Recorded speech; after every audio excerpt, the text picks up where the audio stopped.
नमस्कार। एक बार फिर उपस्थित हूँ पॉलिटी के नए टॉपिक के साथ। सबसे पहले आप सभी को स्वतंत्रता दिवस की हार्दिक शुभकामनाएं।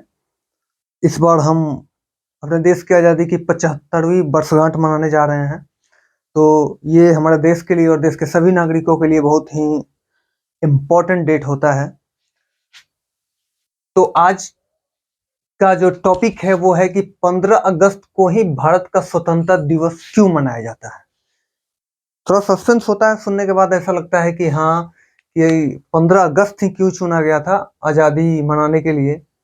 तो इसी के बारे में हम बात करेंगे पूरी तरह से, इसकी पृष्ठभूमि को समझेंगे, एक एक प्रोसेस समझेंगे जिसके द्वारा ये तय हुआ कि किसने तय किया कि 15 अगस्त को ही हमारा देश आज़ाद होगा।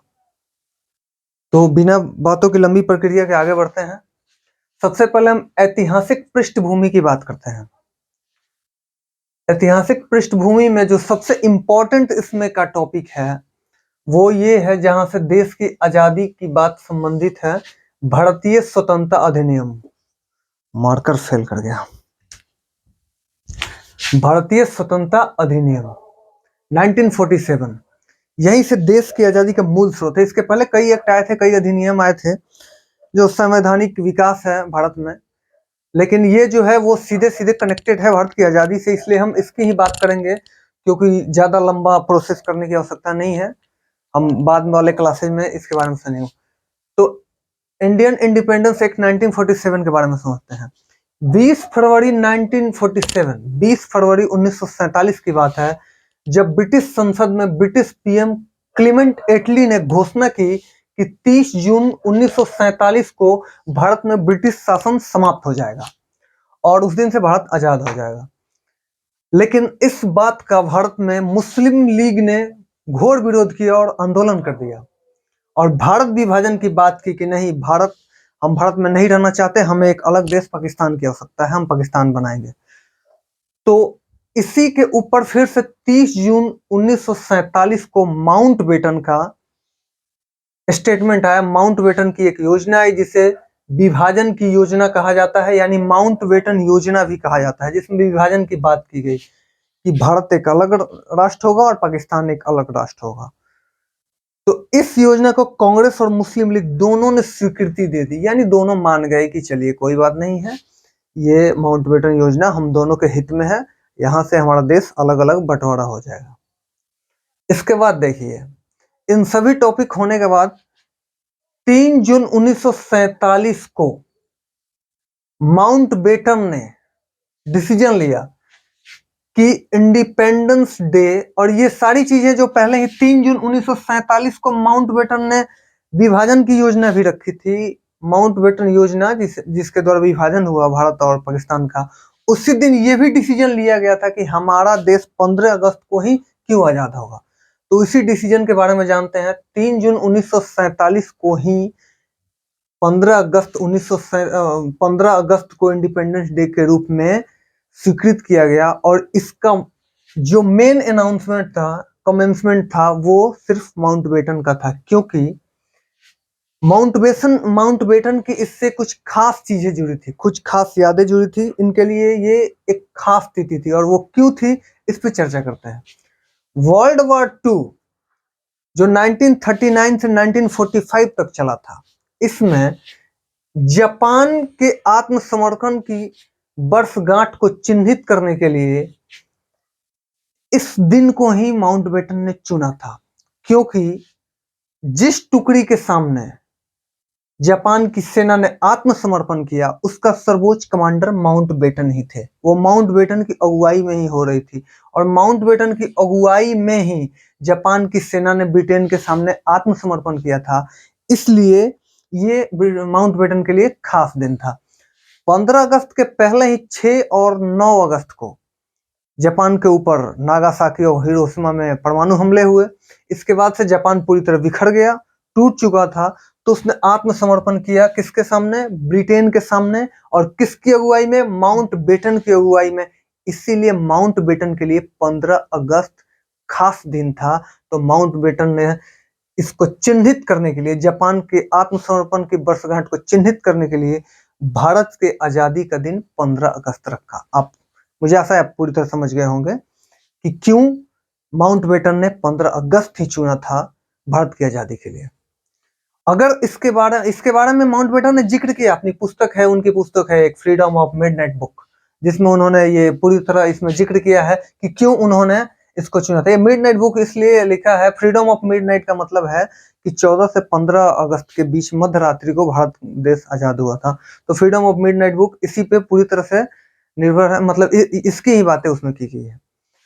अब हम बात करते हैं इन सब 20 फरवरी 1947 की बात की, 3 जून 1947 को विभाजन किया, 3 जून 1947 को ही 15 अगस्त डिसीजन लिया गया कि देश आजाद होगा। इसके बाद इन सब के बाद भारतीय स्वतंत्रता आदेश, इंडियन इंडिपेंडेंस बिल, ये माउंटबेटन की ये इस निर्णय के बाद ये बिल पेश हुआ। ये कब पेश हुआ? 4 जुलाई 1947 को ब्रिटिश संसद में पेश होता है। 18 जुलाई 1947 को राजशाही से संस्तुति मिलती है, यानी एक्सेप्ट हो जाता है। इसी के तहत 15 अगस्त 1947 को इंडियन इंडिपेंडेंस एक्ट यानी भारतीय स्वतंत्रता अधिनियम 1947 लागू हो जाता है और हमारा देश आजाद हो जाता है। यही थी क्लियर कहानी इसकी। इसमें कुछ मेन फैक्ट की बात करें तो 1930 से 1947 तक 26 जनवरी को ही स्वतंत्रता दिवस मनाते आ रहा था देश। 1930 से 1947 यानी 17 सालों तक प्रति साल 26 जनवरी को ही भारत हमारा स्वतंत्रता दिवस मना रहा था। इसके पीछे भी एक कहानी है, वो भी मैं आपको बता दूं ताकि सस्पेंस ना रहे, आप असमंजस में ना रहें, जानने की इच्छा तो होगी ही। 1947 के बाद से 15 अगस्त को मनाया जाने लगा। तो ये 17 साल क्यों 26 जनवरी को ही स्वतंत्रता दिवस मनाया गया, इसकी चर्चा करते हैं। तो थोड़ा सा इधर आते हैं, 26 जनवरी को ही स्वतंत्रता दिवस क्यों मनाया गया था? 31 दिसंबर 1929 की बात है, जब कांग्रेस का अधिवेशन चल रहा था लाहौर में, जिसे लाहौर अधिवेशन भी बोलते हैं। अध्यक्षता की थी जेएल नेहरू ने। इसमें कांग्रेस के कुछ लोगों ने बात की थी कि अगर हमें डोमिनियन स्टेटस ही मिल जाए तो काम चल जाएगा। डोमिनियन स्टेटस की भी बात समझ लेते हैं कि डोमिनियन क्या होता है।